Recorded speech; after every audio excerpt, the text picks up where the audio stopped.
Hello everyone, कैसे आप सभी लोग। My name is Sohail Mansuri and आप सभी लोगों का हमारे इस ऑनलाइन प्लेटफॉर्म पर हार्दिक स्वागत है।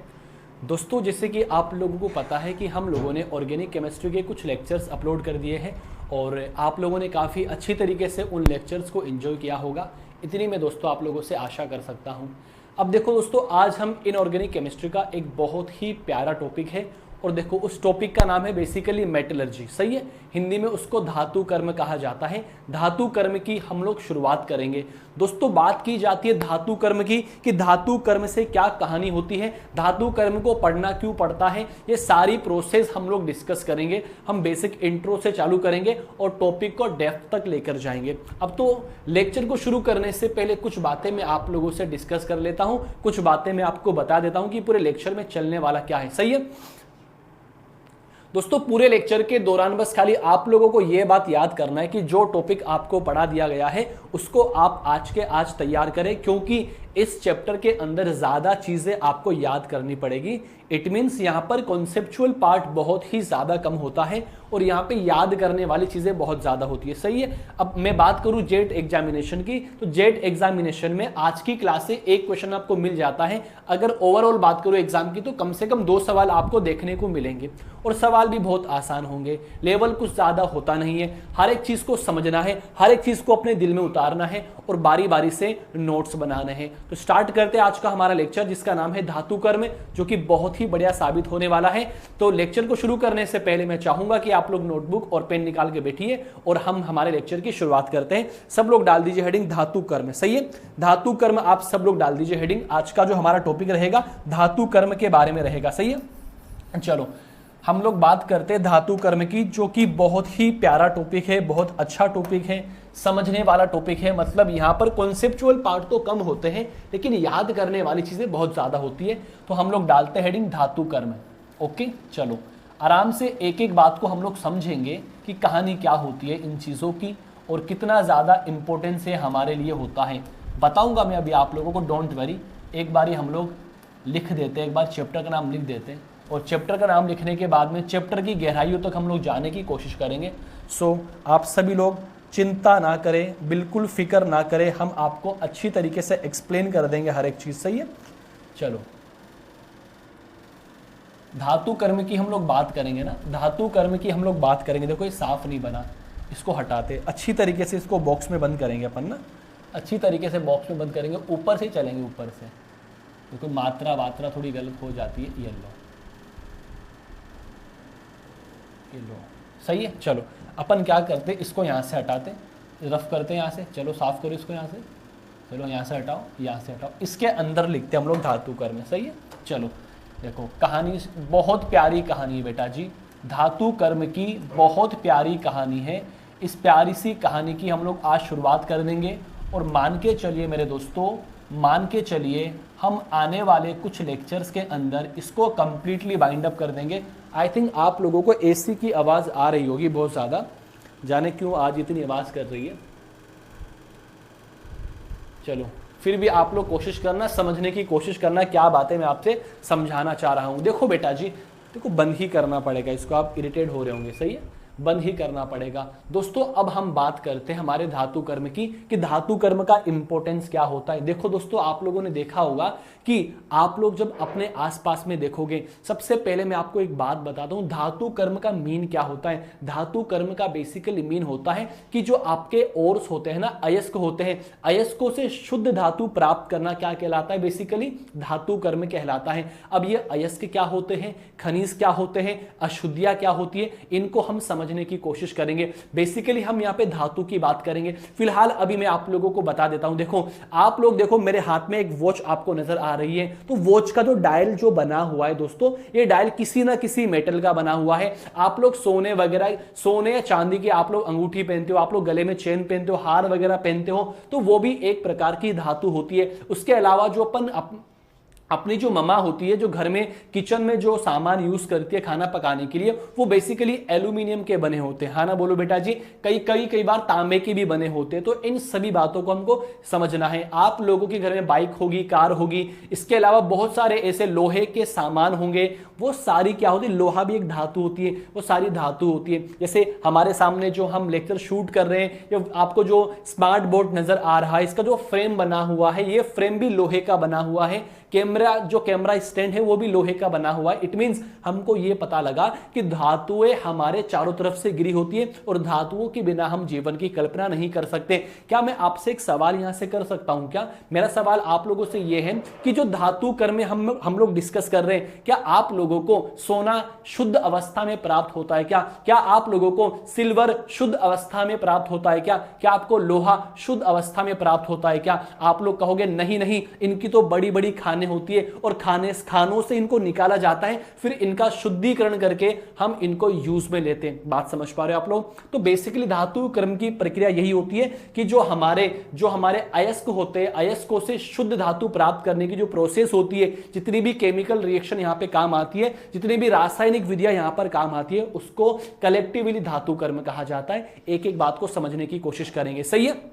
अब देखो होता क्या है कि धातु कर्म में बेसिकली छोटे छोटे टर्म्स आते हैं। उन टर्म्स को हम लोग सीखेंगे कि इन टर्म्स का मतलब क्या होता है। खनिज आप लोगों ने नाम सुना होगा, उसके अलावा आप लोगों ने अयस्क नाम सुना होगा, उसके अलावा आप लोगों ने अशुद्धियां या अवांछनीय पदार्थ या फिर गैंग या मैट्रिक्स या आधातुरी आप लोगों ने नाम सुना होगा। तो पहले उन चर्चा का विषय बनाते हैं, उन टॉपिक्स को आज की हमारा चर्चा का विषय बनाते हैं, जिससे कि आप लोग देखना इधर दोस्तों। सबसे पहले धातु कर्म की शुरुआत करने से पहले हमको कुछ बातें पता होनी चाहिए। सबसे पहले जो हम बात करने वाले हैं वो ये बात करेंगे कि आप लोगों का खनिज क्या होता है। सबसे पहले किसकी बात करेंगे दोस्तों? हम लोग खनिज की बात करेंगे कि खनिज का मतलब क्या होता है। बहुत प्यारा टॉपिक है, बहुत अच्छा टॉपिक है। बेसिकली सामाजिक विज्ञान का टॉपिक है। याद करो छोटी क्लासों में एक सब्जेक्ट चलती थी सामाजिक विज्ञान, सोशल साइंस, उसका टॉपिक है बेसिकली मिनरल्स की बात करते हैं। देखो दोस्तों, एसी बंद करने के बाद में गर्मी का एहसास होना चालू हो गया है, लेकिन दोस्तों अगर मैं एसी चालू करूंगा तो फिर आप लोगों को समस्या आएगी लेक्चर को समझने में। सही है? हम सबसे पहले खनिज की बात करते हैं कि खनिज का मतलब बेसिकली क्या होता है।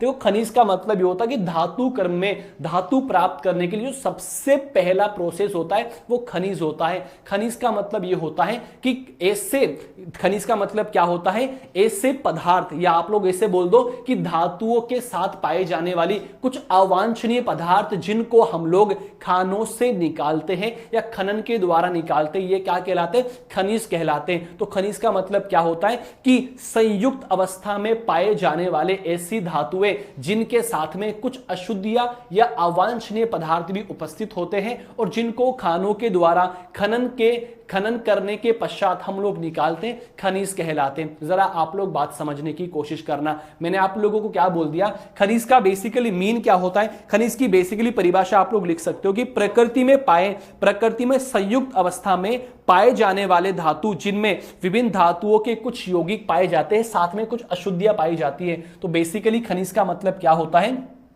संयुक्त अवस्था में पाए जाने वाले ऐसे पदार्थ जिनमें धातुओं के साथ साथ में कुछ अवांछनीय पदार्थ भी होते हैं, खनिज कहलाते हैं। धातुओं के साथ साथ में कुछ अवांछनीय पदार्थ भी होते हैं, खनिज कहलाते हैं। तो आप लोग क्या लिखोगे दोस्तों? आप लोग लिखना संयुक्त अवस्था में पाए जाने वाले, संयुक्त अवस्था में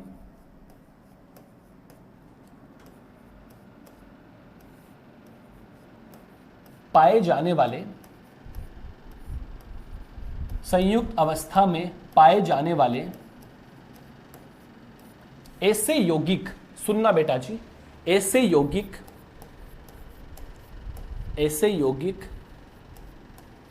जिनमें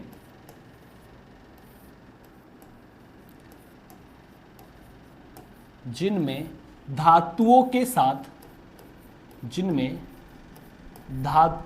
साथ कुछ अवांछनीय पदार्थ, अवांछनीय मतलब जिनको हमें बाहर निकालना है, अवांछनीय पदार्थ पाए जाने वाले यौगिक जिनमें धातुओं के साथ कुछ अवांछनीय पदार्थ जैसे कि रेत, कंकड़, मिट्टी इत्यादि अवांछनीय पदार्थ पाए जाते हैं। धातुओं के साथ कुछ अवांछनीय पदार्थ पाए जाते हैं और जिन्हें सामान्यतया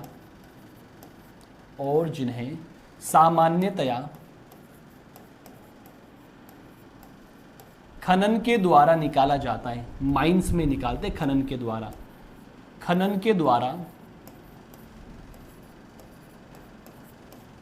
निकाला जाता है।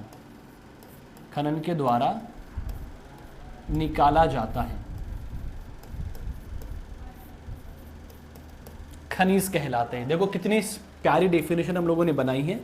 खनिज कहलाते हैं। बात समझने की कोशिश करना ना आप लोग। खनिज कहलाते हैं। ओके, चलो देखो बेटा जी होता क्या है।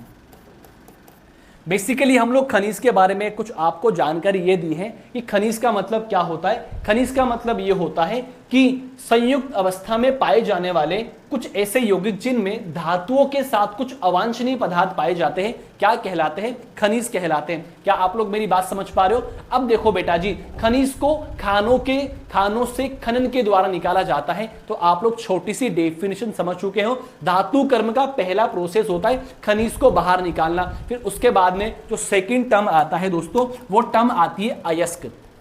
देखो बेटा जी, ये छोटे छोटे टर्म्स हैं जो कि काफी ज्यादा इंपॉर्टेंट होते हैं। अरे इसको बंद कर दो रे यार, सर खा गई।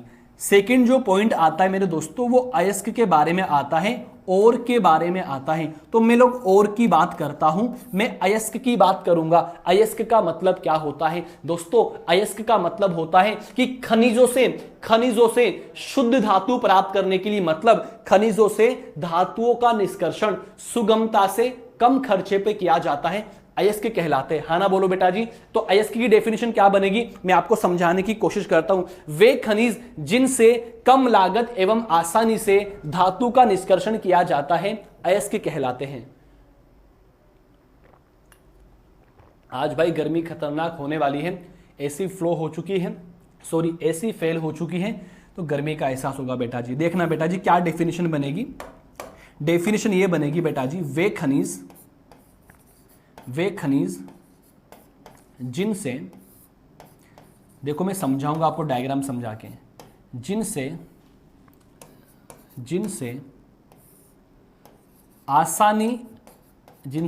आसानी से एवं कम लागत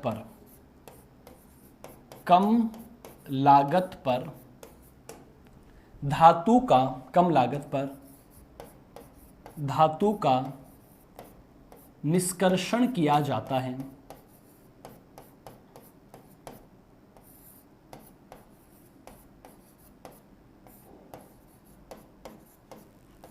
निष्कर्षण किया जाता है, अयस्क कहलाते हैं। अयस्क कहलाते हैं। समझने की आप कोशिश करना बेटा जी, अयस्क कहलाते हैं। क्या आप लोग मेरी बात समझ पा रहे हो? सही है। जरा आप लोग ध्यान दीजिएगा। मान लीजिए हम लोगों ने क्या किया, खान में गए हम लोग ना। किस पे गए बेटा जी? हम लोग खान में चले गए, और खान में जाने के बाद में मान लीजिए हम लोगों ने एक ये वाला टुकड़ा निकाल लिया, और यहां से ये वाला टुकड़ा निकाल लिया, और यहां से कुछ ये वाला टुकड़ा निकाल लिया। ये छोटे छोटे अलग अलग टुकड़े मैंने निकाल लिए, और माना कि इसके अंदर कौन मौजूद है, इसमें आयरन प्रेजेंट है। समझने की आप कोशिश करना, आयरन प्रेजेंट है। ठीक है दोस्तों, मान लीजिए इसके अंदर जो आयरन प्रेजेंट है वो मान लीजिए 60% आयरन प्रेजेंट है, बाकी 40% अशुद्धियां है। सही है। इसमें दोस्तों मान लीजिए 40% आयरन प्रेजेंट है, और इसमें आप लोग मान लीजिए 30% आयरन प्रेजेंट है। समझने की कोशिश करना। सवाल ये उठता है कि सर ये खनिज जो खानों से हम लोग प्राप्त किए, इनमें से अयस्क कौन सा होगा? मतलब धातु प्राप्त आसानी से जिसमें हो जाएगी वो आपका अयस्क कहलाएगा। समझने की कोशिश करना। ये आपके 3 टुकड़े मैंने उठा लिए, सही है। अब इन तीनों टुकड़ों में से आसानी से कम लागत पर, कम खर्चे पर जिससे हमको आयरन मिल जाएगा, वही हमारा क्या कहलाएगा? अयस्क कहलाएगा। मान लीजिए इसमें सबसे कम लागत होती है, इसमें अयस्क इसमें धातु बाहर निकालने के लिए आसानी से निकल जाती है और कम लागत होती है, तो ये 60% होने के बावजूद भी अयस्क नहीं कहलाएगा, क्योंकि अयस्क की डेफिनेशन होती है कि वे खनिज जिनसे सुगमता से कम खर्चे पर हम लोग धातु का निष्कर्षण करते हैं अयस्क कहलाते हैं। तो मैंने क्या बोला, इन तीनों में से जिस खनिज से हम लोग कम खर्चे पर कम लागत पर धातु प्राप्त करेंगे वो हमारा क्या कहलाएगा, अयस्क कहलाएगा।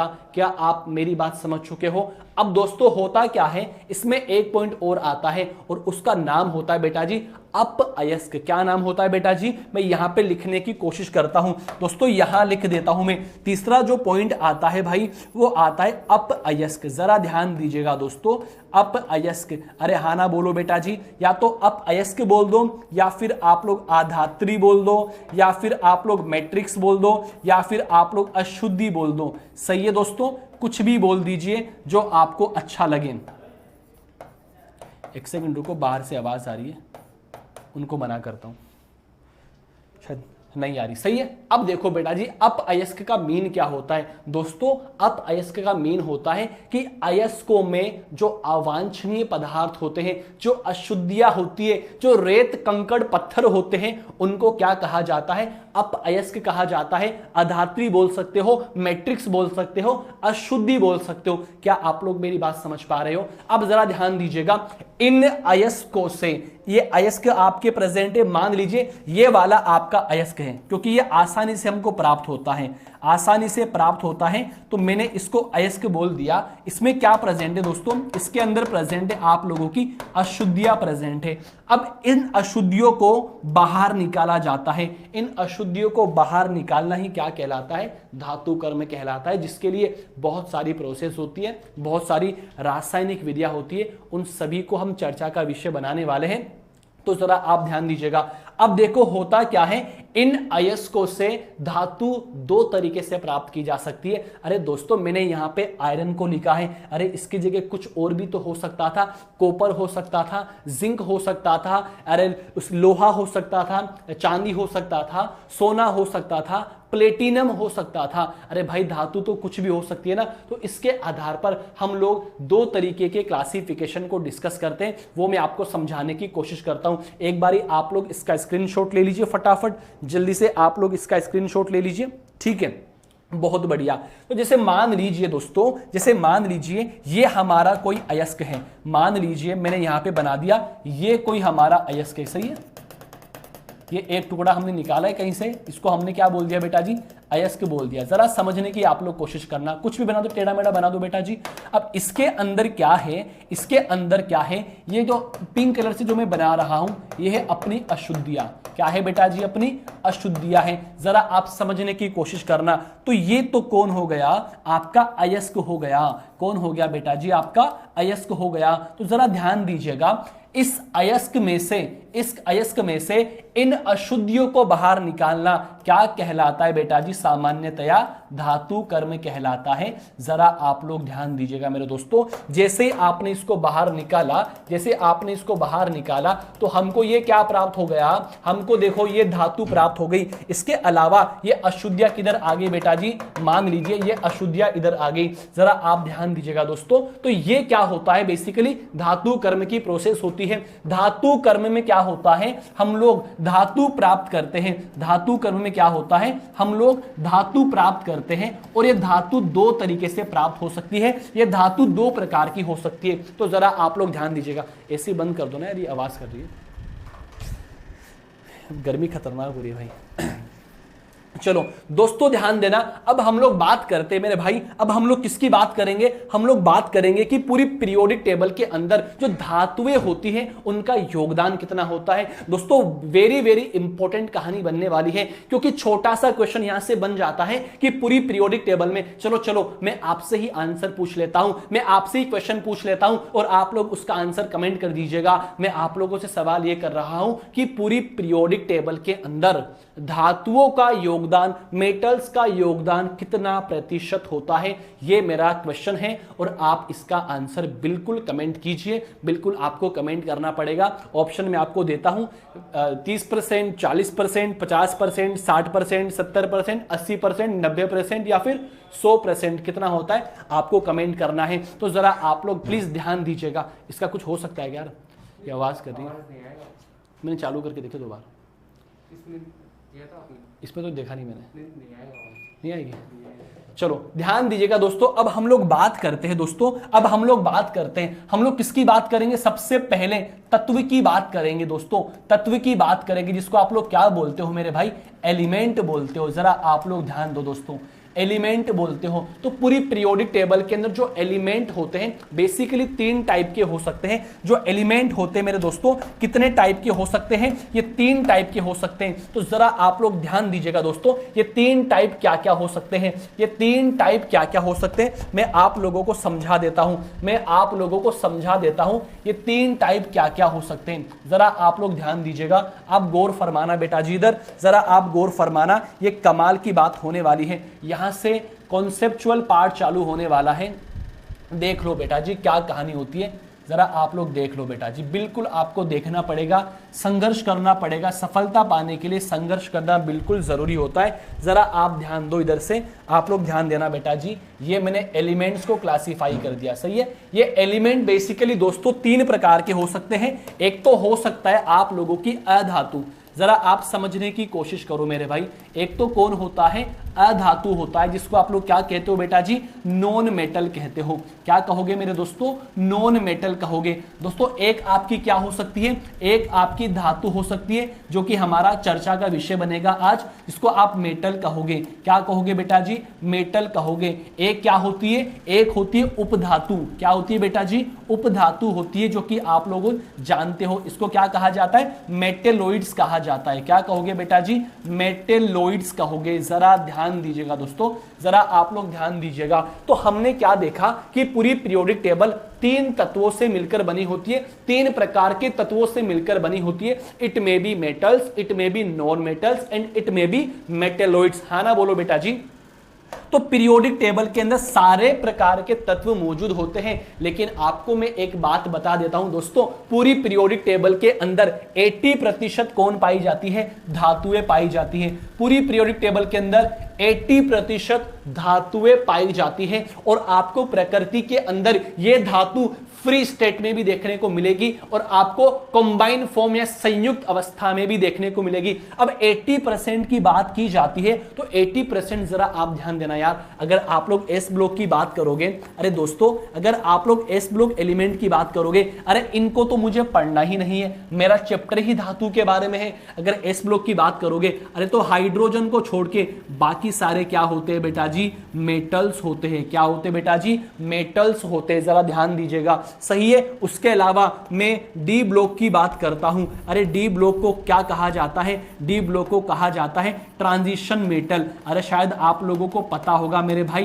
क्या कहा जाता है, ट्रांजिशन मेटल्स कहा जाता है। इसके अलावा मैं एफ ब्लॉक की बात करता हूं। एफ ब्लॉक को कहा जाता है इनर ट्रांजिशन मेटल। क्या कहोगे, इनर ट्रांजिशन मेटल कहोगे। अगर पी ब्लॉक की बात करता हूं तो पी ब्लॉक दोस्तों एक ऐसा ब्लॉक है जिसमें मेटल भी पाई जाती है, जिसमें नॉन मेटल भी पाए जाते हैं, जिसमें मेटलोइड्स भी पाए जाते हैं।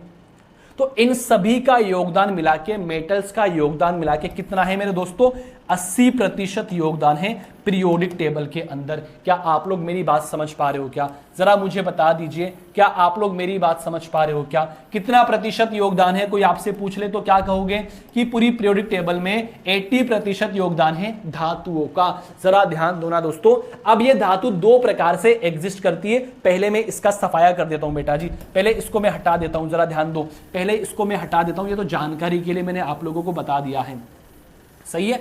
अब देखो मैं बात करता हूं इसकी। ये जो धातु होती है ये 2 प्रकार से एग्जिस्ट कर सकती है। मैं आपको समझाने की कोशिश करूंगा। या तो ये पाई जाएगी मुक्त अवस्था में, या तो कैसी पाई जाएगी मेरे दोस्तों, मुक्त अवस्था में धातु पाई जाएगी, या फिर ये पाई जाएगी संयुक्त अवस्था में। जरा ध्यान देना दोस्तों, मुक्त अवस्था में फ्री फॉर्म में पाई जाएगी, या तो फ्री फॉर्म में पाई जाएगी या फिर ये आपको देखने को मिलेगी मेरे भाई संयुक्त अवस्था में देखने को मिलेगी, संयुक्त अवस्था में देखने को मिलेगी। जरा ध्यान देना बेटा जी, कॉम्बाइन फॉर्म में, कॉम्बाइन फॉर्म में देखने को मिलेगी। अब हम लोग चर्चा का विषय बनाते इसको और टॉपिक को आगे बढ़ाते हैं। दोस्तों जरा ध्यान दीजिएगा, ऐसी कौन सी धातुएं हैं जो कि मुक्त अवस्था में पाई जाती है, मैं आपको समझा देता हूं बेटा जी। अगर मैं एग्जाम्पल्स की बात करता हूं तो यहां पे सिल्वर आ जाएगा, यहां पर गोल्ड का एग्जाम्पल आ जाएगा, यहां पर प्लेटिनम का एग्जाम्पल आ जाएगा। किसका आ जाएगा बेटा जी? प्लेटिनम का एग्जाम्पल आ जाएगा, एक्सेट्रा। हाँ ना बोलो बेटा जी। ये धातुएं फ्री अवस्था में पाई जाती है। अब इसका मतलब क्या होता है वो भी समझ लीजिए दोस्तों। फ्री अवस्था का मतलब ये होता है, मुक्त अवस्था का मतलब ये होता है कि ये वातावरण में उपस्थित जलवाष्प O2, CO2 आदि से अभिक्रिया नहीं करती है, आदि से अभिक्रिया नहीं करेगी। संयुक्त अवस्था में पाई जाने वाली जो धातुएं होती है वातावरण में उपस्थित जलवाष्प, नमी आदि से क्या करती है? रिएक्शन करती है। तो जरा आप लोग ध्यान दीजिए मेरे दोस्तों, मैं आपको समझाने की कोशिश करता हूं संयुक्त अवस्था में कौन सी धातुएं पाई जाती है, प्लीज आप ध्यान दीजिएगा। मान लीजिए मैंने यहां पे बना दिया ZnS, तो इसके अंदर देखो जिंक मेटल प्रेजेंट है जो कि कॉम्बाइन फॉर्म में एग्जिस्ट करता है। इसके अलावा मैं आपको बना दिया Fe2O3। ध्यान देना मेरे दोस्तों, Fe2O3 जो मैंने बनाया है इसके अंदर जो लोहा पाया जा रहा है ये ऑक्साइड के फॉर्म में पाया जा रहा है। इसके अलावा और भी दुनिया भर के एग्जाम्पल है। SnO2 जो मैं बनाता हूं ये भी एक ऑक्साइड के फॉर्म में पाया जा रहा है। दुनिया भर के एग्जाम्पल को हम लोग डिस्कस करेंगे। क्या आप लोगों को मेरी बात समझ में आ गई? अगर मैं एल्यूमिनियम की बात करता हूं तो Al2O3 जिसको आप लोग क्या कहते हो? एल्यूमिना कहते हो, कोरेंडम कहते हो, बेसिकली क्या कहते हो? कोरेंडम कहते हो। तो एक कोरेंडम भी ऑक्साइड के फॉर्म में पाया जाता है। तो मैं आप लोगों को यही तो समझाने की कोशिश कर रहा हूं मेरे दोस्तों कि जो आपकी मेटल्स होती है ये मेटल्स मेरे भाई अलग अलग अवस्था में पाई जा सकती है। ये आपकी फ्री अवस्था में भी प्रेजेंट हो सकती है, ये आपकी कॉम्बाइन फॉर्म में भी एग्जिस्ट कर सकती है। आप लोगों से कोई क्वेश्चन पूछ ले कि ऐसी कौन कौन सी मेटल है दोस्तों कि जो फ्री अवस्था में पाई जाती है, तो आपका आंसर क्या निकलेगा? सर जो हम सोना पहनते हैं ना, सोना जो पाया जाता है ये फ्री फॉर्म में पाया जाता है। सर जो हम चांदी पहनते हैं ये भी फ्री फॉर्म में पाई जाती है। सर जो हम व्हाइट गोल्ड पहनते हैं जिसे प्लेटिनम कहा जाता है ये भी फ्री फॉर्म में एग्जिस्ट करता है। और फ्री फॉर्म का मतलब क्या होता है? बेसिकली ये मेटल्स क्या होती है? ऑक्सीजन, CO2 आदि के साथ में रिएक्ट नहीं करेगी। क्या आप लोग मेरी बात समझ पा रहे हो? ओके, चलो हम लोग आगे बढ़ने की कोशिश करते हैं। जरा ध्यान दीजिएगा दोस्तों, अब जो हमारा टॉपिक आने वाला है, मान के चलिए दोस्तों एग्जाम में एक क्वेश्चन वहां से बन सकता है और वो बहुत ही प्यारा टॉपिक है। मतलब आप ये कह सकते हो कि एग्जामिनर वहां से क्वेश्चन बना सकता है और आपको उसको समझना है, उसको फील करना है, दिल और दिमाग में उसको बैठा लेना है। तो आप लोग इसका स्क्रीनशॉट ले लीजिए और उसके बाद में हम लोग स्टार्ट करते हैं क्लासिफिकेशन ऑफ ओर्स। ओके, चलो फटाफट आप लोग इसका स्क्रीनशॉट ले लीजिए, जल्दी से आप लोग इसका स्क्रीनशॉट ले लीजिए ना, हम स्टार्ट करते हैं फिर से ना।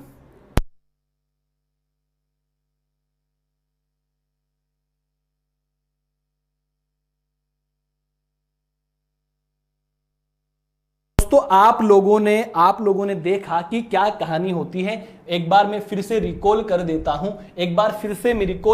हूं, कि आज हमने क्या क्या डिस्कस किया है। छोटी छोटी बातों को हमारे चर्चा का विषय बनाया है। हम लोगों ने खनिज को पढ़ा है, हम लोगों ने अयस्क को पढ़ा है, हम लोगों ने अपअयस्क को पढ़ा है, हम लोगों ने धातु कर्म को पढ़ा है कि धातु कर्म क्या होता है, किस किस तरीके से होगा, वो हम आगे डिस्कस करने वाले हैं। अब हम स्टार्ट करेंगे जो एग्जाम पॉइंट ऑफ व्यू से कमाल इंपॉर्टेंट होता है और जेट एग्जामिनेशन में यहां से एक सवाल बन सकता है। दोस्तों डाल दीजिए हेडिंग अयस्क का वर्गीकरण। क्या डालोगे? अयस्क का वर्गीकरण। पानी पी लेता हूं फिर समझाने की कोशिश करता हूं आपको। सही है?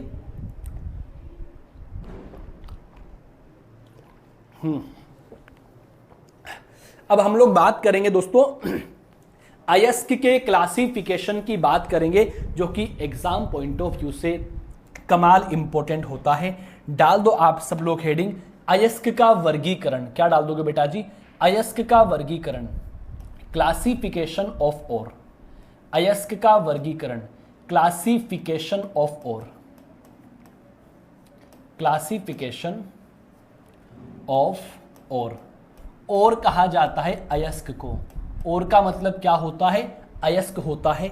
और का मतलब क्या होता है? अरे भाई अयस्क होता है। तो आप लोगों को इस और को समझना है कि ये और कितने प्रकार के हो सकते हैं। ये और जो है ना, ये कितने प्रकार के हो सकते हैं, ये कैसे कैसे हो सकते हैं, मैं आपको समझाता हूं। प्रकृति के अंदर जो धातुएं पाई जाती है, अयस्कों में जो धातुएं पाई जाती है, ये अलग अलग फॉर्म में एग्जिस्ट करती है। ऑक्साइड के रूप में देखने को मिल सकती है, कार्बोनेट के रूप में देखने को मिल सकती है, नाइट्रेट के रूप में देखने को मिल सकती है, आपको इसके अलावा सल्फेट के रूप में देखने को मिल सकती है, सल्फाइड के रूप में देखने को मिल सकती है, हैलाइड के रूप में आपको देखने को मिल सकती है। और एग्जाम में यहां से एक सवाल बनेगा। अब देखो, मान लीजिए सबसे पहले हम लोग बात करते हैं ऑक्साइड फॉर्म में कौन कौन सी मेटल्स एग्जिस्ट करती है। सही है, तो ऐसे अयस्क जो ऑक्साइड फॉर्म में पाए जाते हैं उनको स्टार्ट करते हैं हम लोग सबसे पहले। या तो कैसे मिलेगी आपको? ऑक्साइड फॉर्म में, या ऑक्साइड ओर की बात करते हैं। ऐसे कौन कौन से और हैं जो ऑक्साइड फॉर्म में रहेंगे? इट मींस कहने का मतलब क्या है? कहने का मतलब यह है ऐसे कौन कौन से अयस्क हैं जो ऑक्साइड फॉर्म में रहेंगे। तो मैं आप लोगों को बता देता हूं कि बहुत सारे ऐसे अयस्क आते हैं जो कि ऑक्साइड फॉर्म में एग्जिस्ट करते हैं। लेकिन दोस्तों, आज जो ये टॉपिक हम स्टार्ट किए हैं ना, इन टॉपिक्स को याद करने वाली चीजें होती है जो कि आपको याद करना पड़ेगा, और ईमानदारी से आप लोग प्रैक्टिस करोगे ना तो आपको याद भी हो जाएगा। देखो मेरे दोस्तों, सबसे पहले हम लोग बात करते हैं Fe2O3, आयरन की बात करते हैं। Fe2O3 इसको कहा जाता है हेमेटाइट। क्या कहा जाता है बेटा जी? हेमेटाइट क्या होता है? लोहे का एक अयस्क होता है। इसका नाम क्या होगा बेटा जी? इसका नाम होगा हेमेटाइट। हेमेटाइट, अरे हाँ ना बोलो बेटा जी, एग्जाम में सवाल पूछ लेता है। हेमेटाइट किसका अयस्क होता है? क्या बोलोगे? लोहे का ऑक्साइड अयस्क होता है दोस्तों। क्या होगा? लोहे के ऑक्साइड अयस्क होगा, उसको हेमेटाइट कहा जाता है। एक और एक होता है Fe3O4। क्या होता है दोस्तों? Fe3O4, इसको क्या कहा जाता है? इसको कहा जाता है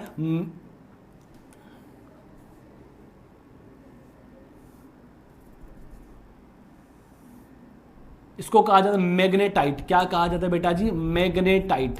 मैग्नेटाइट, अरे हाँ ना बोलो बेटा जी। हेमेटाइट और दूसरा क्या हो गया? मैग्नेटाइट हो गया।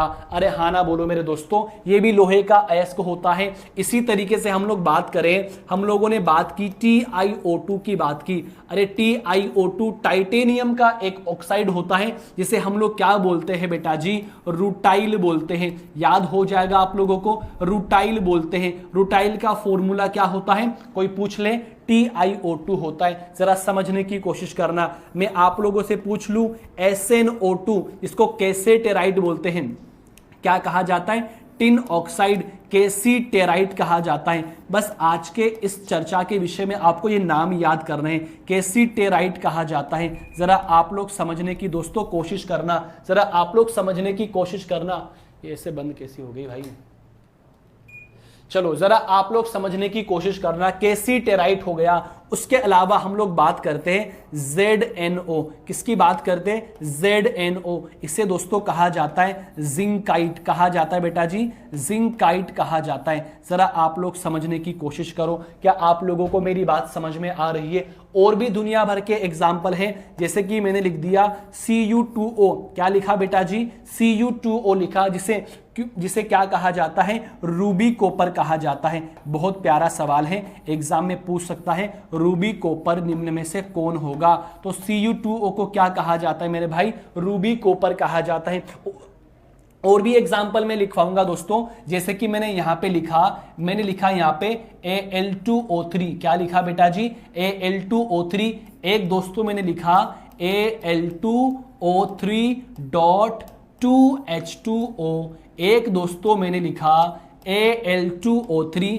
ध्यान दो बेटा जी, ध्यान दो, एक एक चीज को समझने की कोशिश करो। Al2O3.H2O एक लिखा दोस्तों मैंने, Al2O3.2SiO2.2H2O। इनको समझते हैं बेटा जी, इनको खत्म करते हैं। ये एग्जाम पॉइंट ऑफ व्यू से काफी ज्यादा इंपॉर्टेंट होते हैं मेरे भाई।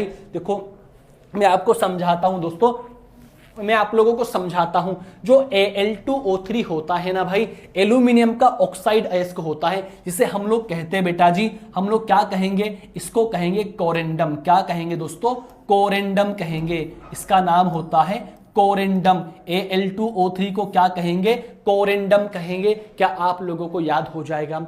Al2O3.2H2O आ जाता है, तब सवाल इंपॉर्टेंट हो जाता है। जरा मुझे आप लोग कमेंट कर दीजिए, इसको क्या कहा जाता है दोस्तों? इसको कहा जाता है बॉक्साइट। एल्यूमिनियम का जो बेस्ट अयस्क होता है वो क्या होता है बेटा जी, बॉक्साइट होता है। और बॉक्साइट किसे बोलते हैं, Al2O3.2H2O, बॉक्साइड। क्या बॉक्साइट क्या कहा जाता है बेटा जी, बॉक्साइट कहा जाता है।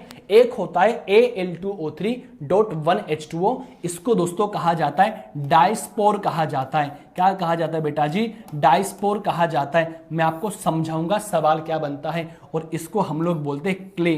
क्या बोलते हैं बेटा जी, क्ले बोलते हैं। एक बार चेक कर लीजिएगा दोस्तों, क्या कहा जाता है, इसको क्ले कहा जाता है। बिल्कुल करेक्ट, Al2O2 नहीं, O3।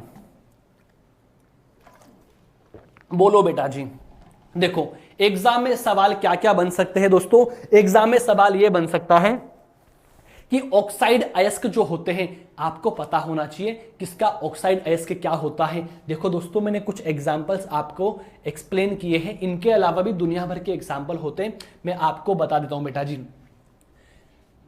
एक होता है हेमेटाइट, सही है। एक क्या होता है बेटा जी, हेमेटाइट होता है, जिसको आप लोग क्या कहते हो बेटा जी, Fe2O3 कहते हो। जरा एक बार आप इसका स्क्रीनशॉट ले लीजिए फटाफट, एक बार आप लोग इसका स्क्रीनशॉट ले लीजिए ना बेटा जी,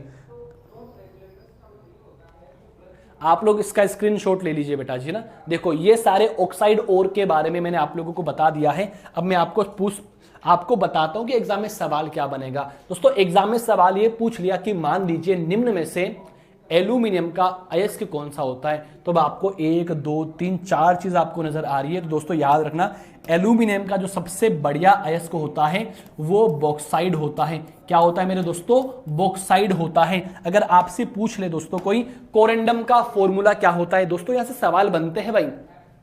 तो Al2O3 को क्या कहा जाता है, कोरेंडम कहा जाता है। आपसे कोई पूछ ले डाइस्पोर का फॉर्मूला क्या होता है, आप लोग क्या कहोगे, Al2O3.H2O को डाइस्पोर कहा जाता है। आपसे पूछ ले क्ले का फॉर्मूला क्या होता है, तो आप क्या कहोगे, Al2O3.2SiO2.2H2O, इसको क्ले कहा जाता है। अरे हेमेटाइट जो आयरन का अयस्क होता है, आपसे कोई पूछ ले रूबी कॉपर का फॉर्मूला क्या होता है, क्या कहोगे मेरे दोस्तों, आप कहोगे Cu2O को क्या कहा जाता है, रूबी कॉपर कहा जाता है। कोई आप लोगों से पूछ ले कैसीटेराइट का फॉर्मूला क्या होता है, क्या कहोगे, SnO2, टिन ऑक्साइड को कैसीटेराइट कहा जाता है। कोई आपसे पूछ ले रूटाइल का फॉर्मूला क्या होता है, तो क्या कहोगे, टाइटेनियम का ऑक्साइड अयस्क क्या कहलाता है, रूटाइल कहलाता है। दोस्तों ये मैंने आपके सामने बना दिए हैं ऑक्साइड के अयस्क, जो कि कौन कौन से होते हैं। आप लोग इसका स्क्रीनशॉट ले लीजिए।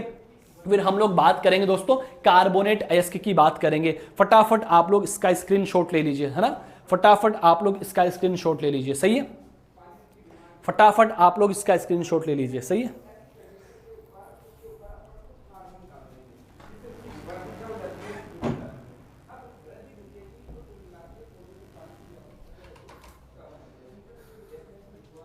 चलो दोस्तों जरा आप लोग ध्यान दीजिएगा ना, जरा आप लोग ध्यान दीजिए। ये सारे एग्जाम्पल जो मैंने बनाए हैं ये ऑक्साइड ओर बनाए हैं। अब हम लोग बात करेंगे मेरे प्यारे विद्यार्थियों कार्बोनेट ओर की बात करेंगे। आप लोग बात समझने की कोशिश करना। सेकंड पॉइंट जो मेरा आने वाला है दोस्तों, वो आने वाला है कार्बोनेट ओर। वेरी इंटरेस्टिंग टॉपिक, कार्बोनेट ओर। अब हम लोग देखेंगे कि कार्बोनेट के और कौन कौन से होते हैं, कार्बोनेट के अयस्क कौन कौन से होते हैं, जो कि जेट एग्जामिनेशन के लिए काफी ज्यादा इंपॉर्टेंट होते हैं। एग्जाम में सवाल यहां से पूछ लेता है कि निम्न में से कौन कौन से कार्बोनेट्स के ओर हैं, या पूछ ले कि आपको कोई नाम दे दिया, जैसे आपसे पूछ लिया कि मैग्नेसाइट किसका अयस्क होता है, तो आपको पता होना चाहिए मेरे दोस्तों जो मैग्नेसाइट होता है वो कार्बोनेट का अयस्क होता है।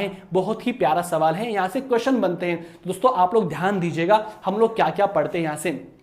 तो पहले कुछ फॉर्मूलाज मैं यहां पे लिख रहा हूं। सबसे पहले दोस्तों मैंने लिखा MgCO3। क्या लिखा मेरे दोस्तों? मैंने लिखा MgCO3। जरा समझने की कोशिश करें। फिर मैंने लिख दिया यहां पर MgCO3 डॉट CaCO3 लिख दिया मैंने। जरा आप समझने की फिर से कोशिश करें। एक लिख दिया मैंने CaCO3, हाँ ना बोलो बेटा जी। एक क्या लिख दिया मैंने दोस्तों? CaCO3 लिख दिया। एक मैंने लिख दिया बेटा जी ZnCO3 और एक मैंने यहां पे लिख दिया बेटा जी FeCO3। तो ये सारे क्या होते हैं मेरे भाई? ये सारे क्या होते हैं? ये कार्बोनेट के अयस्क होते हैं। ये किसके अयस्क होते हैं बेटा जी? ये कार्बोनेट के अयस्क होते हैं। क्या आप लोगों को मेरी बात समझ में आ रही है क्या? क्या आप लोगों को मेरी बात समझ में आ रही है क्या? अब हमें इनके नाम देखने हैं। सबसे पहले मैं इसकी बात करता हूं दोस्तों। इसका नाम होता है मैग्नेसाइट। क्या नाम होता है बेटा जी? मैग्नेसाइट इसका नाम होता है। क्या नाम होगा मेरे दोस्तों? मैग्नेसाइट इसका नाम होगा। अगर हम लोग बात करते हैं MgCO3 डॉट CaCO3 की बात करेंगे दोस्तों, इसको कहा जाता है डोलोमाइट कहा जाता है, या डोलामाइट जो भी आप बोलते हो बेटा जी, डोलामाइट कहा जाता है, जो कि एग्जाम पॉइंट ऑफ व्यू से काफी कमाल इंपॉर्टेंट होता है। फिर हम लोग बात करते हैं CaCO3 की बात करते हैं दोस्तों। इसको कहा जाता है लाइमस्टोन। आपसे कोई सवाल पूछ ले एग्जाम में कि लाइमस्टोन का फॉर्मूला क्या होता है, तो आप क्या कहोगे? लाइमस्टोन का फॉर्मूला कैल्शियम कार्बोनेट होता है, जिसे आप लोग क्या क्या कहते हो? कैल्साइट कहते हो। क्या कहते हो बेटा जी? कैल्साइट कहते हो। लाइमस्टोन कहा जाता है इसे। सही है, लाइमस्टोन कहा जाता है। इसको क्या कहोगे? लाइमस्टोन कहोगे, या फिर क्या कहोगे मेरे दोस्तों? कैल्साइट कहोगे। क्या कहोगे मेरे भाई? कैल्साइट कहोगे। जरा आप लोग नेक्स्ट टॉपिक की समझने, सॉरी ZnCO3 की हम लोग बात करते हैं। और ZnCO3 का क्या नाम होता है? केलामाइन इसका नाम होता है। क्या नाम होगा मेरे भाई? केलामाइन इसका नाम होगा, जो कि वेरी वेरी इंपॉर्टेंट टॉपिक होता है। फिर FeCO3 की बात करते हैं दोस्तों। इसे कहा जाता है सिडेराइट कहा जाता है। तो ये सारे कौन हो गए बेटा जी?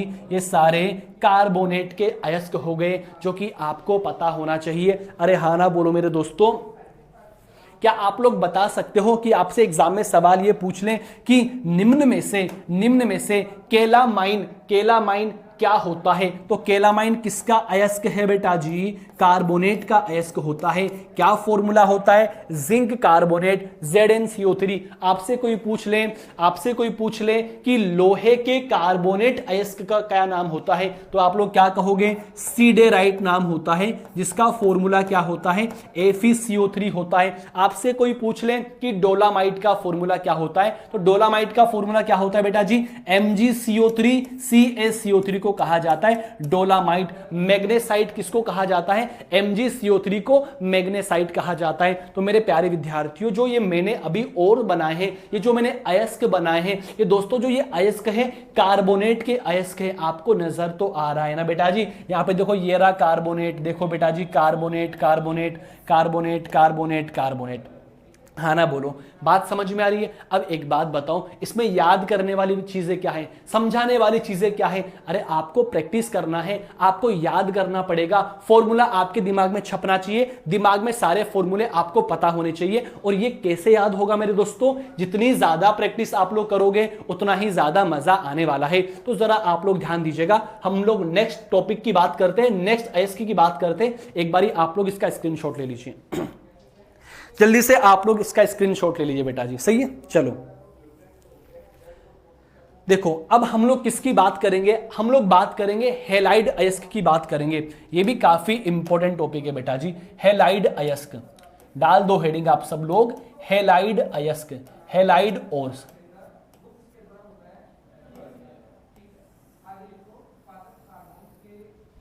देखो, अब दोस्तों हम हैलाइड ओर्स की बात करते हैं, तो यहां से जेट एग्जामिनेशन में सवाल पूछा गया है। आपकी जो जेट एग्जाम होती है, वहां से सवाल बना है। जब आप लोग जेट एग्जाम दोगे, अभी ये 12वीं क्लास के लिए लेक्चर बन रहा है, बट जेट एग्जामिनेशन के लिए कॉमन लेक्चर है मेरे दोस्तों। तो जेट में क्या सवाल पूछा गया है कि निम्न में से हॉर्न सिल्वर कौन सा है? हॉर्न सिल्वर कौन सा है? या पूछा गया सवाल है रॉक सोल्ट का फॉर्मूला क्या होता है, क्रायोलाइट का फॉर्मूला क्या होता है? अरे हाँ ना बोलो बेटा जी, कार्नेलाइट क्या होता है? ये सभी हम लोग समझने की कोशिश करते हैं दोस्तों। सबसे पहले मैं यहां लिखता हूं NaCl। क्या लिखा दोस्तों मैंने, NaCl लिखा। उसके बाद मैंने लिखा AgCl। क्या लिखा मेरे दोस्तों, AgCl लिखा। और इसके बाद दोस्तों मैंने लिख दिया CaF2। क्या लिखा दोस्तों, CaF2 लिखा। और इसके बाद लिखा मैंने Na3AlF6, Na3AlF6 लिखा। और इसके बाद जो मैंने लिखा KCl MgCl2.6H2O, KCl MgCl2.6H2O मैंने यहां पे लिख दिया। जरा आप समझने की कोशिश करना। इसको तो कहा जाता है, जो सोडियम क्लोराइड होता है ना मेरे भाई, इसको कहा जाता है रॉक सोल्ट। क्या कहा जाता है मेरे दोस्तों, रॉक सोल्ट कहा जाता है, रॉक सोल्ट कहा जाता है। आप लोग से कोई पूछ ले रॉक सोल्ट का फॉर्मूला क्या होता है, आप क्या कहोगे, NaCl को रॉक सोल्ट कहा जाता है। बहुत बढ़िया। AgCl को कहा जाता है हॉर्न सिल्वर। क्या कहा जाता है मेरे दोस्तों, हॉर्न सिल्वर कहा जाता है AgCl को। AgCl क्या क्या होता है, हॉर्न सिल्वर होता है। CaF2 को कहा जाता है फ्लोराइट। क्या कहोगे मेरे दोस्तों, फ्लोराइट कहोगे। जरा आप लोग बात समझने की कोशिश करना। ओके, अब एक होता है Na3AlF6 और Na3AlF6 को कहा जाता है क्रायोलाइट। क्या कहोगे मेरे दोस्तों, क्रायोलाइट कहोगे, क्रायोलाइट कहोगे। अरे हाँ ना बोलो बेटा जी, क्या कहोगे, क्रायोलाइट कहोगे। और जो KCl MgCl2.6H2O होता है, इसको कहा जाता है बेटा जी कार्नेलाइट कहा जाता है। क्या कहोगे मेरे दोस्तों, कार्नेलाइट कहोगे, कार्नेलाइट कहोगे। हाँ ना बोलो मेरे भाई, आप लोगों को याद करना है। ये सारे जो क्वेश्चन मैंने यहाँ पे बने हैं, जेट एग्जाम में पूछे गए सवाल है। जेट ने पूछा है सारे सवाल, ये एग्जाम के लिए काफी ज्यादा इंपॉर्टेंट होते हैं। एक सवाल तो यहीं से बनने वाला है, 100% सवाल यहीं से बनने वाला है। आपको पता होना चाहिए कि रॉक सोल्ट किसे कहा जाता है। तो रॉक सोल्ट का जो फॉर्मूला होता है वो NaCl होता है। हॉर्न सिल्वर क्या होता है, AgCl होता है। उसके अलावा अगर हम लोग बात करते हैं कि फ्लोराइड का फॉर्मूला क्या होता है, CaF2 होता है। मैं आपसे पूछूं कि कार्नेलाइट का फॉर्मूला क्या होता है, आप क्या कहोगे, KCl MgCl2.6H2O होता है। मैं आपसे पूछूं कि क्रायोलाइट का फॉर्मूला क्या होता है, आप क्या कहोगे, Na3AlF6 को क्या कहा जाता है, क्रायोलाइट कहा जाता है। कितने हो गए बेटा जी, ऑक्साइड हो गया, उसके बाद कार्बोनेट हो गया, उसके बाद हैलाइड हो गया। अब बात करेंगे हम सल्फाइड अयस्क की बात करेंगे। आप लोग इसका स्क्रीनशॉट ले लीजिए बेटा जी, सही है। अब हम लोग बात करेंगे सल्फाइड अयस्क की बात करेंगे, सही है। सल्फाइड अयस्क की हम लोग बात करेंगे, सही है। चलो ध्यान देना दोस्तों, अब देखो किसकी बात करेंगे, सल्फाइड अयस्क की हम लोग बात करेंगे। सल्फाइड अयस्क, गर्मी बहुत ज्यादा हो रही है मेरे भाई, गर्मी बहुत ही खतरनाक वाली है। तो आप लोगों से गुजारिश है, आप लोग बस खाली पढ़ते रहो, यूं ही पढ़ते रहो, सिलेक्शन के दायरे में अपने को रहना है।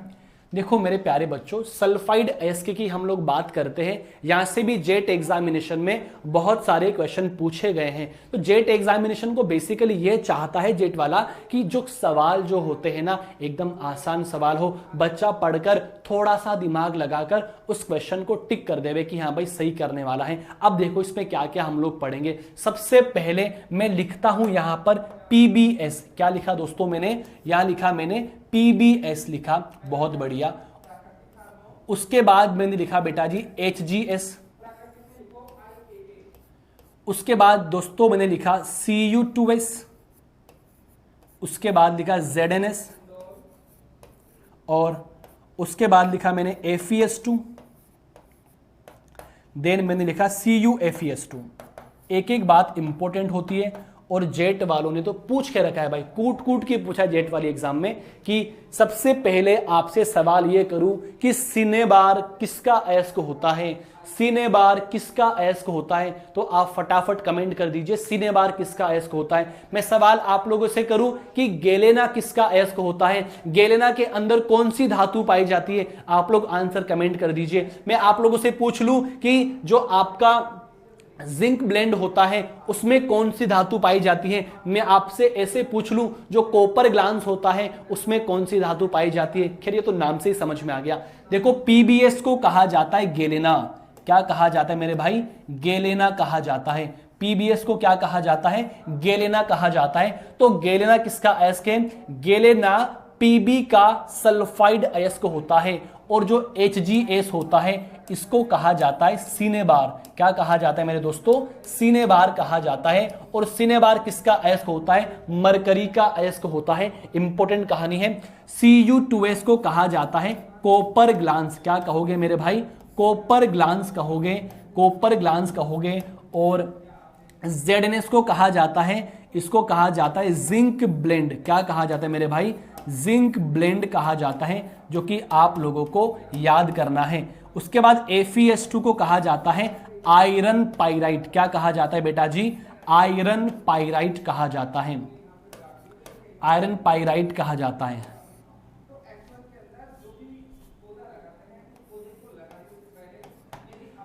और CuFeS2 को कहा जाता है कॉपर पाइराइट्स, कॉपर पाइराइट्स कहा जाता है। क्या आप लोगों को ये वाली बात समझ में आ गई? ये सारे होते सल्फाइड अयस्क। अब हम लोग किसकी बात करेंगे? सल्फेट अयस्क की बात करेंगे। फिर हम लोग बात करेंगे नाइट्रेट अयस्क की बात करेंगे। एक बारी आप लोग इसका स्क्रीनशॉट ले लीजिए।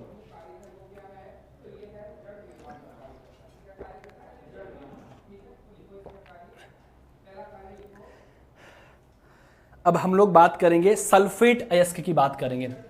तो यहीं पे डाल दो आप लोग हेडिंग सल्फेट और सल्फेट अयस्क, सल्फेट अयस्क की बात करेंगे। सही है, चलो। तो सल्फेट अयस्क के अंदर क्या क्या डिस्कस किया जाता है जरा आप लोग समझने की कोशिश करना। आप लोग जरा समझने की कोशिश करना कि सल्फेट अयस्क में क्या क्या आने वाला है। एक तो आएगा कैल्शियम सल्फेट। क्या आएगा बेटा जी? Calcium sulphate .2H2O, CaSO4.2H2O। एक आएगा मेरे दोस्तों CuSO4.7H2O। एक दोस्तों आता है BaSO4 आएगा, ओके।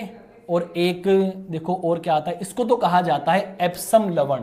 इसको तो क्या कहा जाता है? इसको तो कहा जाता है एप्सम लवण, और इसको हम लोग कहते हैं जिप्सम। ये तो किसका फॉर्मूला हो गया बेटा जी? जिप्सम का फॉर्मूला हो गया, जिप्सम का फॉर्मूला हो गया। और ये क्या हो गया मेरे भाई? इसको कहा जाता है एप्सम लवण। क्या कहोगे बेटा जी? एप्सम लवण कहोगे। और इसके अलावा इसको कहा जाता है बेराइट्स। क्या कहा जाता है बेटा जी? बेराइट्स कहा जाता है, बेराइट्स कहा जाता है। अरे हाँ ना बोलो मेरे दोस्तों, क्या आप लोगों को याद हो जाएगा? सही है। और इसी तरीके से यहीं पर मैं लिखता हूं बेटा जी हैलाइड ओर के बारे में लिखता हूं। हैलाइड ओर, हैलाइड अयस्क क्या होते हैं? सॉरी हैलाइड नहीं, नाइट्रेट अयस्क, नाइट्राइट। या दो फॉर्मूले डायरेक्टली मैं यहां पे बना के दिखा देता हूं आप लोगों को।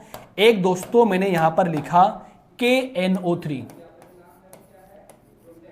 एक मैंने लिखा NaNO3। सही है, ध्यान दीजिएगा। और दोनों सवाल जेट एग्जाम में पूछे गए हैं, दोनों सवाल जेट एग्जाम में पूछे गए हैं कि एक को तो कहा जाता है इंडियन सोल्ट पीटर, एक को कहा जाता है चिली सोल्ट पीटर। मैं आप लोगों से पूछना चाहता हूं, अगर आप लोगों को आंसर मालूम है तो प्लीज कमेंट जरूर कीजिएगा। और मैं आप लोगों से सवाल ये पूछ रहा हूं कि आपका जो KNO3 होता है इसको क्या कहा जाता है? दोस्तों इसको कहा जाता है इंडियन सोल्ट पीटर। क्या कहा जाता है बेटा जी? Indian saltpetre, Indian saltpetre कहा जाता है। और NaNO3 को कहा जाता है मेरे भाई चिली सोल्ट पीटर। क्या कहा जाता है? चिली सोल्ट पीटर कहा जाता है, चिली सोल्ट पीटर कहा जाता है। तो इस तरीके से हम लोगों ने अयस्क के बारे में सारी कुछ चर्चा की है। दोस्तों आप लोगों को कैसे बनाना है वो एक बार ध्यान दीजिए। मैं आपको एक पेज दिखाता हूं, जरा ध्यान दो। आपको जैसे ये व्हाइट वाला पेज है ना, ऐसे देखो यहाँ पे लिखा हुआ है सारा कुछ। ये जो व्हाइट वाला पेज है, इस पेज में बीच में आप लोग क्या लिखोगे? Classification of ore. और यहां बॉक्स बनाओगे छोटे छोटे।